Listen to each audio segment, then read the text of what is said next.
DC साहब कह रहे हैं हमारा कोई ताल्लुक नहीं है। मुझे पता है ये पीटीआई एमएनए है पीछे इसके, मैं बिल्कुल ये इस तरह नहीं छोड़ूंगा। आपके पास ऑर्डर है? नहीं मेरे पास नाम है। तो फिर ये कौन कर रहा है? आप मुझे लिख के देंगे ये सारी चीजें? नहीं, मैं क्यों लिख के दूंगा? इससे ज्यादा बहस करेंगे मैं आपको एफआईआर भी दूंगा। आप मेरे पे इल्जाम नहीं लगा सकते। मैंने आपसे बात की, मैंने असिस्टेंट कमिश्नर को फोन किया, मेहदी मालूफ को, मैंने उनसे सारी डिटेल्स इकट्ठी की, लेकिन मेरा सवाल एक ही नुक्ते पे अटक जाता है कि अदालत से ऊपर तमाम लोग कैसे हो गए और एक एमएनए की गाड़ी वहाँ पर रात के 11:30 बजे ऑपरेशन करवाने के लिए कैसे आ गई। अस्सलाम वालेकुम नाज़रीन, आप देख रहे हैं प्रोग्राम पुकार और मुझे कहते हैं अनीला ज़का। कहते हैं कि खबर देने वाले कभी कभी खुद भी खबर बन जाते हैं। पहले भी मैंने सहाफ़ी कॉलोनी में सहाफ़ियों के हक के लिए आवाज़ बुलंद की, उनकी पुकार बनी और उस रब की रहमत से, उसकी नवाजिश से, उसकी मेहरबानी से अदालत ने फैसला सहाफ़ियों के जो उनका हक था उसके मुताबिक कर दिया। अब एक और सहाफ़ी जो खबर बन गए हैं, जिनकी अपनी प्रॉपर्टी, जिनको सहाफ़ियों के बारे में तो कहा जाता है ये ब्लैकमेलर है, लेकिन बेचारे अपने हक के लिए आवाज़ नहीं उठा सकते, ये हैं इतने ब्लैकमेलर सहाफ़ी। सहाफ़ियों के बारे में कहा जाता है ये किसी को भी डरा लेते हैं, लेकिन अफसोस 4 साल से केस लड़ते लड़ते वो सहाफ़ी जो किसी को डरा नहीं पा रहे, क्या ये हैं वो डराने वाले धमकाने वाले सहाफ़ी? उनकी अपनी प्रॉपर्टी पे कब्जा होता है, सरकारी मशीनरी इस्तेमाल होती है, क्यों? तहसीलदार के पास हुक्मनामा नहीं आता लेकिन वो पहुंच जाता है, क्यों? असिस्टेंट कमिश्नर किसके कहने पे कौन सा ऊपर से ऑर्डर लेके जाता है, कहां से आता है ऊपर से ऑर्डर? सबसे बड़ी बात, पीटीआई के एमएनए वाले नंबर प्लेट वाली गाड़ी लैंड क्रूजर वहां पर इस्तेमाल की जाती है, कौन लेके आता है? कब्जा माफिया है या सरकारी मशीनरी मुलव्वस है? हकाइक क्या है, आइए दिखाती हूँ।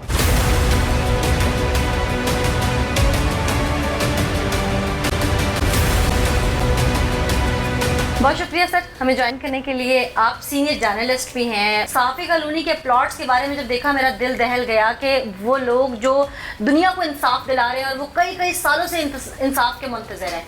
अब आप एक छोटे से नुक्ते को लेकर आप खुद कोर्ट में गए और स्टे भी लिया और आपके नाम पर सब कुछ आते आते कब्जा माफिया, जिसमें हुकूमती मशीनरी ऐड है, जिसमें बड़े बड़े नाम मेरे सामने आए, आप सहाफ़ी की जगह पर वो काबिज होके बैठ गए और आप कुछ नहीं अभी तक उनके साथ कर सके। जी बहुत शुक्रिया अनिला।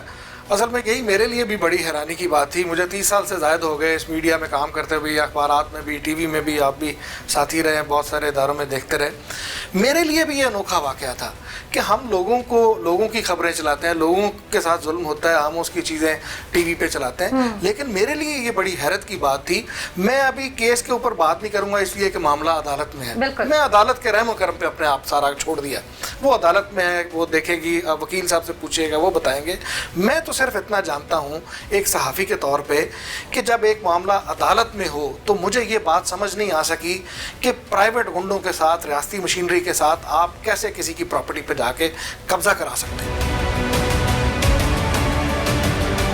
ये मेरे लिए भी हैरत की बात है। मतलब मैं हैरान हुआ उस चीज़ पे, और जिस भी फोरम पे जाता हूँ और वो कहते भी हैं कि हाँ ये तो वाकई ये गुंडागर्दी भी हुई और बदमाशी भी हुई। सब सहाफ़ी के बारे में खासकर आप जैसे सीनियर जर्नलिस्ट हो, उसके बारे में कहा जाता है कि उसकी तो एक फोन पे डीसी फोन उठाता है, एक कॉल पे सीसीपीओ कॉल पिक करता है, आईजी पंजाब साहब को एक फोन करें रात के 3 बजे भी तो वो उठ के भागे चलते आए।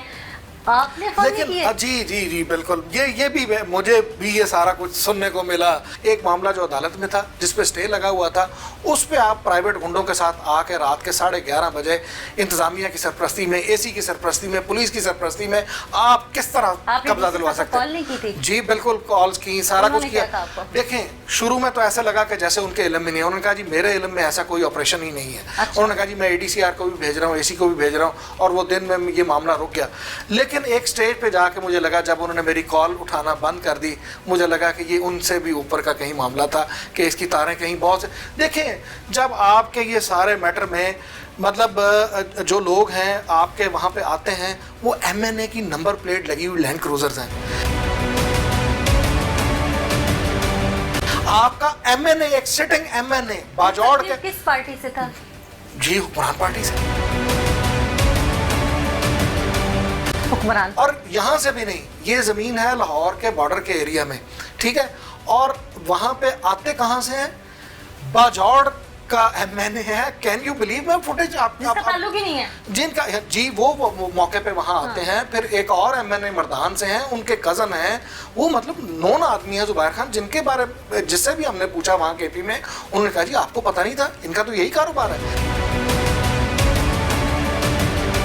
मैलाफाइडी कहाँ से स्टार्ट हो रही है? मामला जो हमें लगा ये बिल्कुल ऊपर से डोरियां हिली हैं, यानी इवन वहाँ पे इस्लामाबाद से टॉप लेवल से यहाँ इतने ताकतवर लोगों से कहा गया कि ये नीचे इंतजामिया और ये इनकी ऐसे लगता था ये उनकी बांदी बने हुए हैं कि एक आप कानून की खिलाफ वर्जी करने जा रहे हैं और आपको ये परवाह नहीं है, सिर्फ आप किसी को खुश कर रहे हैं। डमी कैरेक्टर जिनके नाम पे हैं, पिंडी के शनाख्ती कार्ड लगे हुए हैं जिनके नाम पे, वो आज तक सामने नहीं आए।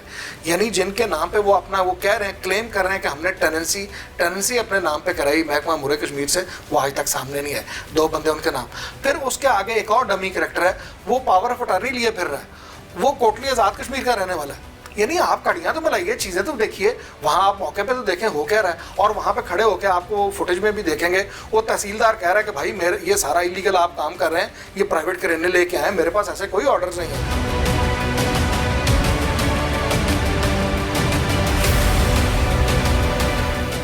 आपके पास ऑर्डर है? नहीं मेरे पास नाम तो फिर ये कौन कर रहा है ना, मुझे बताएं तो सही ना। नफरी आपके, आप आइए ना, मुतल्लिका महकमे से बात कर रहे हैं ना, किस तरह कर रहे हैं, ये तो गुंडागर्दी थोड़ी है। भाई आपका नाम क्या है? आपका नाम, और भाई आपका नाम क्या है? आपका नाम क्या है ना? मेरे पे ये गुंडागर्दी कर रहे हैं ना ये सारे। ये तहसीलदार कह रहा है कि मेरा नहीं है। ओ भाई तहसीलदार आपने लैंड पे कब्जा किया। ओ भाई कोई ऑर्डर दिखाए ना, कोई ऑर्डर दिखाए ना, ऑर्डर सारे किस चीज के दिखाए ना क्या? तो भाई मेरे नाम पे गिरदारी सारी है, ये मुझे पता है। ये पीटीआई एमएनए है पीछे इसके, मैं बिल्कुल ये इस तरह नहीं छोड़ूंगा। कैंटोनमेंट बोर्ड तो आया थी। हाँ तुसी कौन हो? प्राइवेट हो? प्राइवेट किस तरह है तुसी? ये प्राइवेट देखें ये लेके आए हैं और डिस्ट्रिक्ट मैनेजमेंट का नाम लेके इस्तेमाल करके इन्होंने, ये पीटीआई के एमएनए साहब अली मुजाहिद खान साहब मर्दान से, ये उनके ये पीछे हैं और उनके प्राइवेट यहाँ पे पठान भी सारे पीछे आए हुए हैं, सारी चीज़ें ये महकमे के लोग हैं, कोई इनके पास डॉक्यूमेंट नहीं है, कोई तहसीलदार ने भी इनको कहा, सारा मना किया है, उसके बावजूद ये लगे हुए हैं और ये अपने आप को ये कश्मीर अमूर का वो जाहिर करते हैं कि वहाँ से हैं। तहसीलदार साहब ये देखें, नफरी आपके पास है, महकमा आपके पास है, ये रोकना चाहिए आपको, ये गैर कानूनी काम है, तो उनको बताएं कि ये रोकें, ये तो गुंडागर्दी है। दो तीन बारी किया वो नहीं मुड़ता, लैके आया ला के लिया ड्राइवर दो तीन बारी किया वो नहीं मुड़ता, लैके आया ला के लिया ड्राइवर दो तीन बारी किया वो नहीं मुड़ता, लैके आया। नहीं आप आके आए उनको रोकें। मेरी डीसी साहब से बात हुई, उन्होंने कहा हमारे पास कोई ऑर्डर नहीं है इस चीज़ के, तो ये किस तरह से फिर कर रहे हैं? आपको डीसी साहब ने कहा है? जी कोई ऑर्डर नहीं है आपके पास, कोई ऑर्डर नहीं है। मोबाइल नहीं छीनना मेरे से। हाँ मोबाइल नहीं छीनना। सारी निकल जाए, ये देखे चले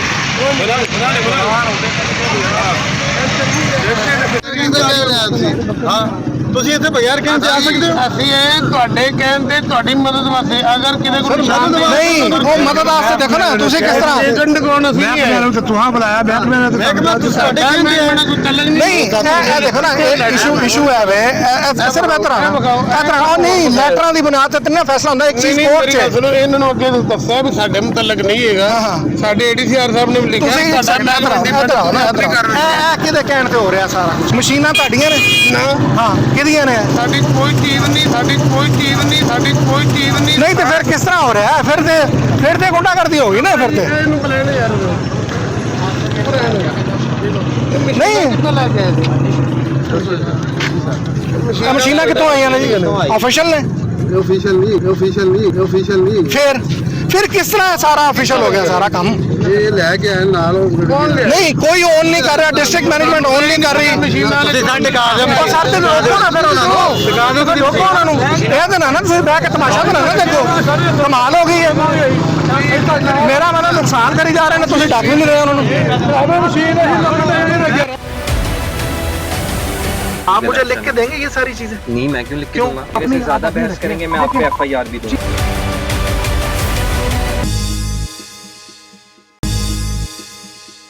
उस जमीन का असल ऑनर कौन है? ये जमीन है, ये बेसिकली राजा हरि सिंह की जमीन थी। वो केस की डिटेल में चले जाएंगे, लंबी बात हो जाएगी। तो वो आगे नस्ल दर नस्ल 100-150 साल से चली आ रही है, जो उसके कागज होते हैं वो। और महकमा अमूर कश्मीर का उसमें अमल दखल सिर्फ इतना है कि वो सालाना उसका रेंट लेता है। तो मैंने भी उसी नॉर्म्स के तहत ही वो जगह ली, और मैं तो कोई ऐसा तरीकाकार इख्तियार नहीं किया। 2016 के एंड में मैंने खरीदी 6 एकड़ ये ज़मीन है, और ये जो जल्लो के पार BRB नहर के दूसरी तरफ जो सरहदी तरफ ये वाक़या है। कितनी देर से आप लड़ रहे हैं? मैं ये 14 नवंबर को ये सारा इन्होंने ये किया, ये कब्जा किया। एक सीनियर जर्नलिस्ट जो रियासत का बुनियादी सतून है, जिसके बारे में ये कहा जाए कि अगर वो किसी मिनिस्टर को फ़ोन करे और वो मिनिस्टर फ़ोन पिक ना करे, अगर वज़ीर आज़म से मिलना चाहे तो वज़ीर आज़म उसे शायद ना मिले, ऐसा हो नहीं सकता।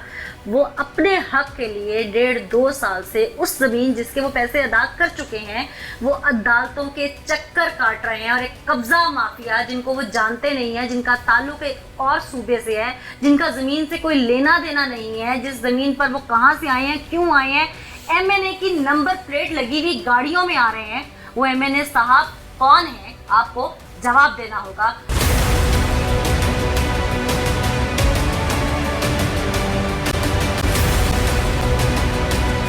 जुबैर खान साहब बात कर रहे हैं? जुबैर खान साहब, अनीला ज़का बात कर रही हूँ, नियो टीवी से एंकर पर्सन हूँ, प्रोग्राम पुकार से। क्या हाल है आपका? बिल्कुल ठीक ठाक। जुबैर साहब, आपकी कोई प्रॉपर्टी है इधर लाहौर में, BRB नहर के करीब रहमानपुरा? मैडम, ये की सरकारी जमीन थी, उन्होंने लीज पे ली हुई थी, ठीक है। लीज पे ली हुई थी, उन्होंने पहले डिमार्केशन की दरखास्त दी, डिमार्केशन हो गई, ADCR, AC, पटवारी, तहसीलदार सारा डिमार्केशन रिपोर्ट। किस डेट को ली थी? किस डेट को ली थी, कब ली थी ये?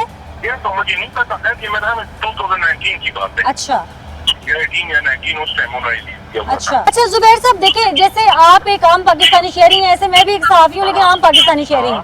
हमारा डायरेक्ट कोई लेन देन नहीं है उस प्रॉपर्टी से, लेकिन कुछ सवाल थे जो बिंग जर्नलिस्ट मेरे जहन में आया, चूंकि आपका नाम सामने आ रहा था, वीडियो में आते। पहली बात ये कि वो जब केस कोर्ट में चल रहा था तो कोर्ट को फैसला करने देते। वो ना वो केस इनका, वो देखो, वो तो ब्लैकमेलिंग के केस करते हैं ना। फिर इनकी मिनिस्टर कश्मीर के 1961 की ऑर्डिनेंस आप उठा लें। वो आपकी बात ठीक है, लेकिन वो आपकी बात मैं समझ गई हूँ, लेकिन जब कोई भी केस कोर्ट में चला जाता है तो कोई भी सरकारी इदारा डायरेक्ट मुदाखलत नहीं कर सकता जब तक जज का ऑर्डर ना आ जाए ना। उनके ऊपर लागू ही नहीं की, और दूसरा स्टे इनका मेंटेन नहीं था। स्टे का वैलिड होता, वो एक्सटेंड नहीं हुआ स्टे का। ये पूरा केस मैंने पढ़ा, वो क्योंकि जिन्होंने नहीं, वो मेरे दोस्तों। अच्छा, मेरे पास कुछ वीडियोस आई थी जिसमें आप MNA की गाड़ी की नंबर प्लेट लगी हुई आप लेके आए हैं, उनको वो AC साहब आए, उन्हें हिरासा किया गया। किसको? वो जहाँ पर ये दीवार गिराई गई, प्राइवेट मशीनरी आई, वो प्राइवेट ठेकेदार थे, जबकि तहसीलदार उस वीडियो में चीख के कह रहा है कि मेरे पास तो ऑर्डर ही नहीं है।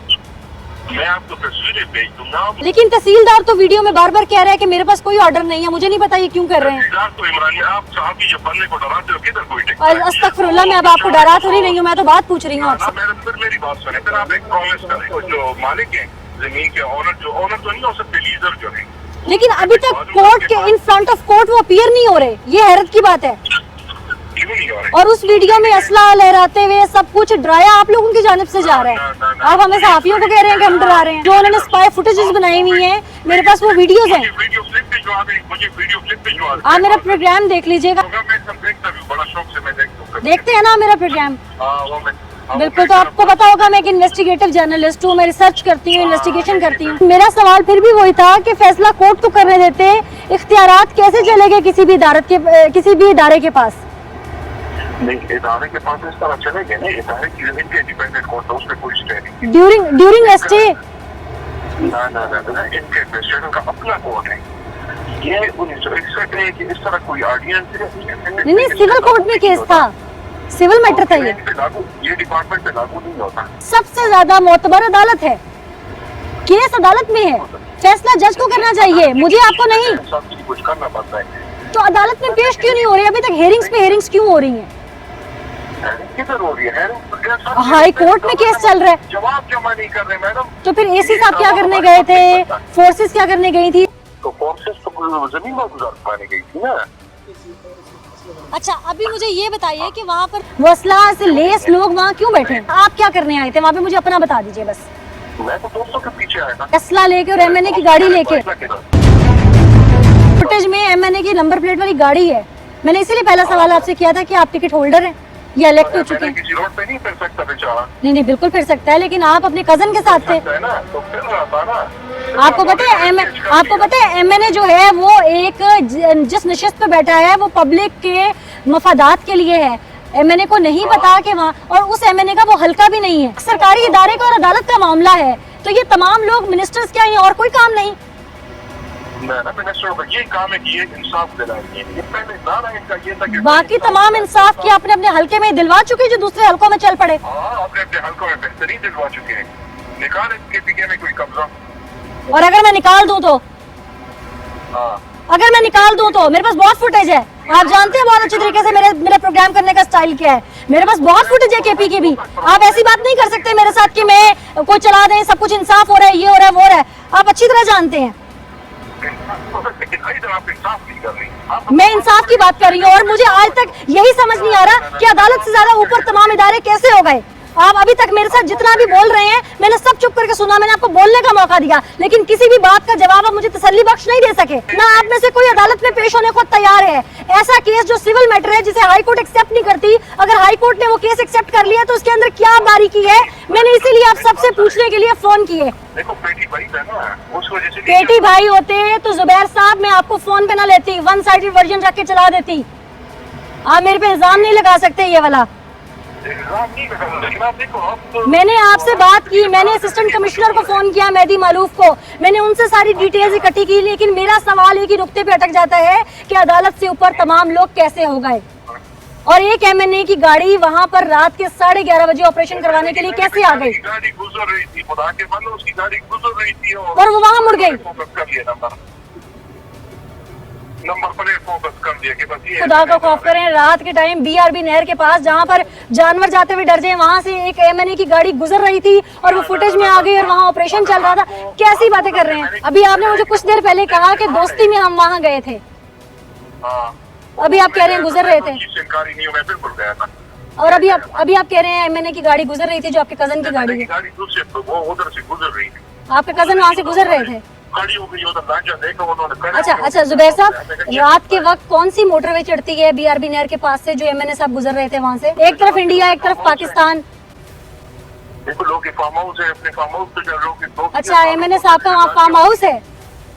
फार्म हाउस होगा कहीं। मुझे सिर्फ ये नजर आ रहा है कि हमारे प्यारे प्राइम मिनिस्टर साहब जो कि एक विजन लेके सामने आए थे नया पाकिस्तान का, और उन बेचारों को बदनाम किया जा रहा है।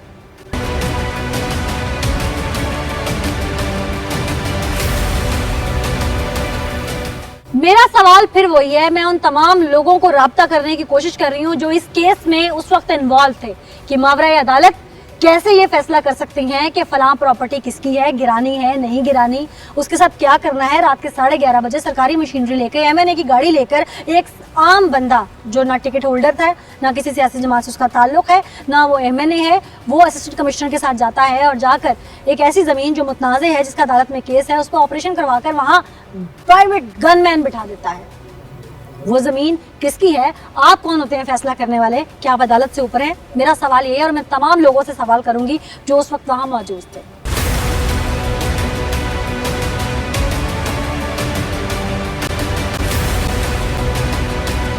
तौकीर खान साहब बात करें। जी बात कर रहा हूँ। तौकीर साहब, नहर के करीब एक लैंड है जिसका केस चल रहा है अदालत में, इमरान मीर साहब की गालिबन प्रॉपर्टी का कोई मामला है। जी थोड़ा बहुत मैं भी करती हूँ मीडिया से, मुझे पता है बहुत सारी बात का। आप इस तरह कर रहे हैं कि मीर साहब को भी बुलवा ले, मुझे भी बुलवा ले, दोनों को आमने सामने बिठा ले, या आप साइट पे विजिट कर ले, मैं साइट पे मौजूद हूँ, वहाँ पे आप बात कर ले जो डॉक्यूमेंट। हाँ साहब, मैं बिल्कुल आपसे आके मिलूंगी, लेकिन मुझे एक सवाल का जवाब तो आप दे ही सकते हैं ना कि अदालत ने कुछ देख के तो एक्सेप्ट किया होगा ना, तो वो आप कैसे पावर ऑफ अटॉर्नी लेके आए उसकी 2018 में आए? देखें जो मेहमाना और जितने भी बाकी डिपार्टमेंट सारी में हमारी चीज कोई भी महकमा, कोई भी तौकीर साहब, कोई भी महकमा अदालत से ऊपर तो नहीं है? तो हमें बुलवाने क्यों नहीं? दोनों को बुलवा लेना, कहीं का सबूत जिसके पास है वो लेके आ जाए। आपका प्रोग्राम अच्छा हो जाएगा, आपकी रेटिंग भी अच्छी हो जाएगी कि आपने ठीक है तो अपनी छत पे देखिए जी, मैं रेटिंग के लिए खेलती होती ना तो अब तक शायद लोग मुझे रेटिंग क्वीन के नाम से जानते होते। मेरी बात सुन लीजिए, मैं लाहौर से Gilgit Baltistan all the way Kohistan से सफ़र करके रेटिंग के लिए नहीं जाती। मैं वहाँ लोगों की पहाड़ों में फरियाद सुनने जाती हूँ और उन्हें लाके वफाकी हुकूमत तक पहुँचाती हूँ। और ऐसी जगह पे जाती हूँ जहाँ सिग्नल्स भी नहीं आते, जहाँ दुनिया को टेलीकम्युनिकेशन का पता ही नहीं है। वहाँ पे रेटिंग से मुझे क्या गर्ज होगी? उन पहाड़ों में जहाँ पे लोगों को टीवी का नहीं पता। मेहनत करती हैं आप, इसमें कोई शक वाली बात नहीं है। और हम भी यही चाहते हैं कि तो फिर आप मुझे रेटिंग तो नहीं सुनाइए ना। नहीं, रेटिंग की कहानी क्या सुनानी है हमने। मैं कहता हूँ जो भी सच है ना उसके ऊपर तो आप बिल्कुल आप आइए, मुझे इसका अगला हिस्सा रिकॉर्ड करना पड़ता है। मैं इसका फॉलो अप रिकॉर्ड अगर मुझे करना पड़ता है, चीजें ज्यादा होती हैं तो मैं आपको स्टूडियो में बुलाऊंगी, दावत देती हूँ, आप आइए। बिल्कुल जरूर आप अपनी तमाम चीज़ें लेके आइए, अपनी पावर अटॉर्नी लेके आइए, वो तमाम चीज़ें डॉक्यूमेंट्स आपके पास मौजूद है, शवाहिद लेके आइए। और मैं उम्मीद करूंगी कि वो तमाम शवाहिद आप जल्द से जल्द अदालत में पेश करेंगे ताकि इस केस का फैसला जल्द निपटे। जी इंशाल्लाह बिल्कुल जरूर पेश करेंगे। आप मुझे लिख के देंगे ये सारी चीजें? नहीं, मैं क्यों लिख के दूंगा? वैसे ज्यादा बहस करेंगे मैं आप पे FIR भी दूंगा।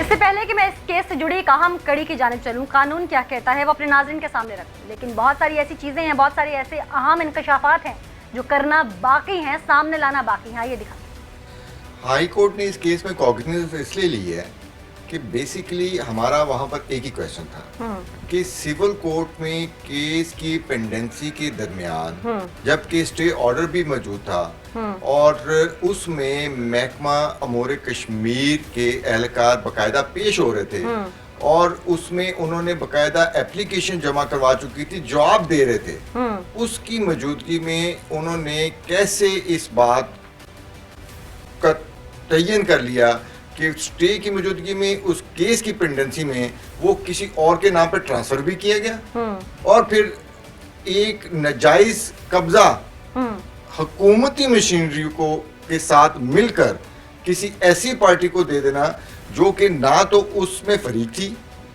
और ना ही उस प्रॉपर्टी के साथ उसको कोई ताल्लुक था। देखिए बड़ी सीधी सी बात है कि या तो वो फरीक आता जिनके साथ नीचे सिविल कोर्ट में केस चल रहा था या फिर डायरेक्ट महकमा अमूर कश्मीर आता और वो आके यहाँ पर कैसी कोशिश करता। अब जब महकमे के इल्म में था उसके बावजूद उन्होंने ये इलीगल एक्ट, मैं इसको इलीगल एक्ट कहूँगा, ये बाकायदा एक प्लान तरीके से दो चीजें इसमें कब्जा ग्रुप की एक बिल्कुल एग्जांपल फिट होती है। एक तो वीकेंड पे करो जो कि इन्होंने किया, हाँ जो कि इन्होंने किया और उस वक्त करो जब बंदा किसी अदालत में ना जा सके। अगर ये फ्राइडे को कर लेते, थर्सडे को कर लेते तो हम किसी अदालत में अपना दरवाजा खटखटा, वर्किंग डे होता ना आगे। दूसरा बात ये है कि कानून में लिखा है कि कोर्ट आवर्स और ऑफिस आवर्स के बाहर ऐसा कोई प्रोसेस नहीं होगा। आम पहले में सूरज गुरूब होते हैं तक नहीं, अच्छा कोर्ट टाइमिंग, कोर्ट टाइमिंग। जब हम कोर्ट से भी कोई बैलेट भेजें उसको इंस्ट्रक्शंस होती हैं कि कोर्ट टाइमिंग के अंदर आपने कब्जा करवाना है ताकि किसी और का राइट इन्फ्रिंज ना हो। अगर उसने उस ऑर्डर के खिलाफ किसी कोर्ट में जाके कहीं दरवाजा खटखटाना है और उसने अपना कोई राइट क्लेम करना है तो वो टाइम उसको मिल जाए। ठीक है, इसलिए वीकेंड पे, छुट्टी वाले दिन या कोर्ट टाइमिंग के बाद कभी ना तो कोई बैलफ जाता है और ना कभी किसी कब्जे का ऑर्डर होता है। अगर है तो दैट इज इलीगल। तो ये सिंपल यही एक फैक्ट कि वो रात को 11:30 बजे हुकूमती मशीनरी के साथ आकर एसी साहब खड़े होकर कब्जा दिलवा रहे हैं, वो इलीगल एक्ट है। गुफ्तगू का सिलसिला आगे चलाऊंगी और कानूनी पेचीदगियां पूछूंगी, लेकिन यहाँ पर मैं अपने नाज़रीन को वो फुटेज दिखाती हूँ जिसमें ये सारा ऑपरेशन किया गया।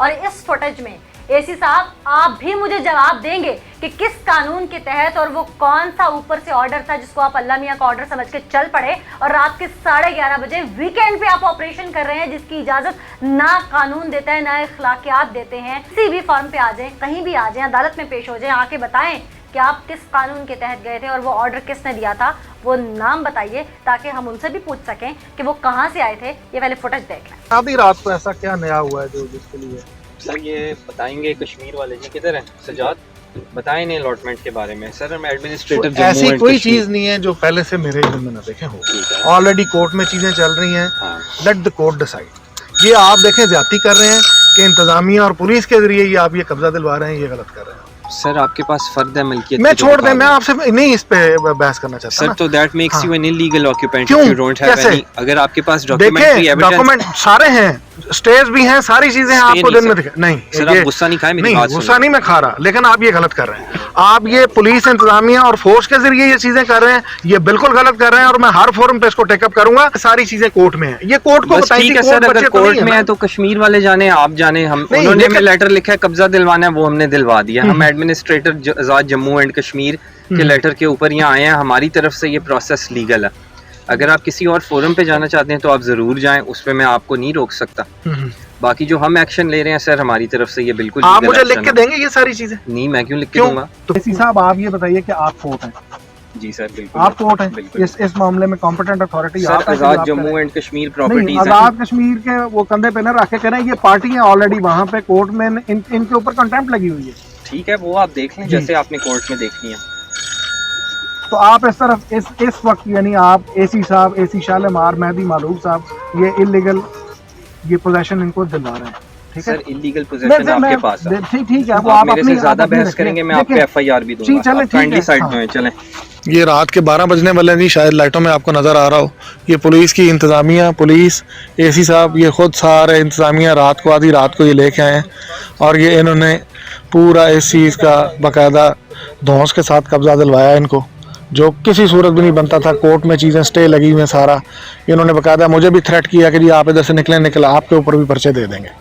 तो ये इनके प्राइवेट गार्ड्स आए हुए हैं सारे, ये एमएनए जो है पीटीआई के वो हैं साथ। इनको आधी रात को, रात के 12 बजे ये कब्जा दिलवा रहे हैं और उसकी सपोर्ट के लिए ये सारे ये एसी साहब खुद इधर पहुंचे हैं आधी रात को, और तो कोई काम नहीं है।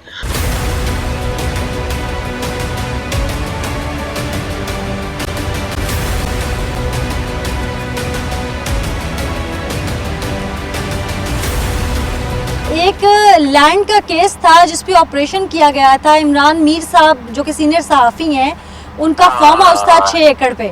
वो सारी क्या डिटेल्स थी, ऑपरेशन क्यों किया गया था, जबकि वो तो कोर्ट में केस चल रहा था ना? मैं इसमें आपसे अर्ज करूं कि इमरान मीर के पास उस जमीन पे कब्जा होने के लिए ना फर्द थी ना उनकी कोई अलॉटमेंट थी। वो जमीन के ऊपर इलीगल ऑक्यूपेंट बैठे हुए थे और वो जमीन जो है वो जम्मू एंड कश्मीर प्रॉपर्टीज की है, महाराजा कश्मीर की। अच्छा। वो जमीन जो होती है वो जम्मू एंड कश्मीर की मिनिस्ट्री अलॉट करती है। हमारे पास लेटर आया कि ये जमीन फलानी अलॉटियां इनको अलॉट हो गई है, तो लिहाजा इनको कब्जा लेके दी। हाई कोर्ट ने स्टे ऑर्डर क्यों दिया उनको, फिर एक्सेप्ट क्यों किया इस हाई केस कोर्ट का? का जी स्टे मैंने कोई नहीं देखा। नहीं, हाई कोर्ट ने केस एक्सेप्ट कर लिया है हियरिंग के लिए, इसी वजह पे, इसी बेस पे कि जब लोअर कोर्ट ने उसे स्टे दिया हुआ था तो कोई। सब जुडिस मैटर है तो कोर्ट उसको देख लेगी। अच्छा, दूसरा सवाल मेरा ये, सरकारी इदारे का जो टाइमिंग है उसके दौरान ऑपरेशन हो सकता है, रात के वक्त कहीं ऑपरेशन नहीं हो सकता? मैडम वो तो हमारे ऊपर है, हम जिस मर्जी टाइम ऑपरेशन करें। इस हवाले से मैं लीगल एडवाइजर्स की भी राय ले चुकी हूँ बहुत सारों की, और उनका कहना यही है कि इख्तियारात नहीं है किसी इदारे के पास भी ऑपरेशन करने के गरूब आफ्ताब के बाद, यानी सरकारी इदारों की टाइमिंग्स के बाद। नहीं मैडम ऐसा तो कुछ भी नहीं है। अभी आपको पता है कि कोर्ट में केस चला गया है और जाहिर है जब कोर्ट, हाई कोर्ट चलिए में। ठीक है, जो चला गया वो कोर्ट में हम देख लेंगे। मेहदी मालूम साहब, आपने फोन बंद कर लिया या नंबर ब्लॉक लिस्ट में डाल लिया, तो इसका ये मतलब हरगिज नहीं है कि आप सवालों के जवाब नहीं देंगे। मुझे सिर्फ ये बताइए, आप ही की बात मान लेते हैं कि वो प्रॉपर्टी मकबूजा जम्मू एंड कश्मीर की प्रॉपर्टी थी। वो प्रॉपर्टी आपको ऊपर से ऑर्डर आए, आपने खाली करवाई, तो खाली करवा के मकबूजा एंड जम्मू कश्मीर की प्रॉपर्टी लेने देते। उस 6 एकड़ को वहाँ जो फार्म हाउस बना उसके ऊपर मजीद आराइश करके, तज़यीन और आराइश करके, उसे खूबसूरत करके, वहाँ पर जो 25-30 गनमैन प्राइवेट तैनात कर दिए गए, वो जो लोग वहाँ पर इस वक्त वहाँ पे रह रहे हैं उसको अपनी प्रॉपर्टी बना के, वो कौन है? उस दिन एमएनए की नंबर प्लेट लगे हुए लैंड क्लूजर्स आई, वो कौन है? क्या मकबूजा जम्मू कश्मीर की प्रॉपर्टी आप इसलिए रात के अंधेरे में खाली कराने गए थे कि आप कब्जा माफिया के हाथ में दे दें? इन तमाम सवालों के जवाब आपको देने पड़ेंगे। और सबसे बड़ी बात, रात के 11:30 बजे एक ऐसी प्रॉपर्टी जो कोर्ट में केस चल रहा है, उस पर ऑपरेशन करने के ऑर्डर ऊपर से देने वाला आपको था कौन? वो प्रॉपर्टी मकबूजा जम्मू कश्मीर की होती तो उन्हीं की रह जाती।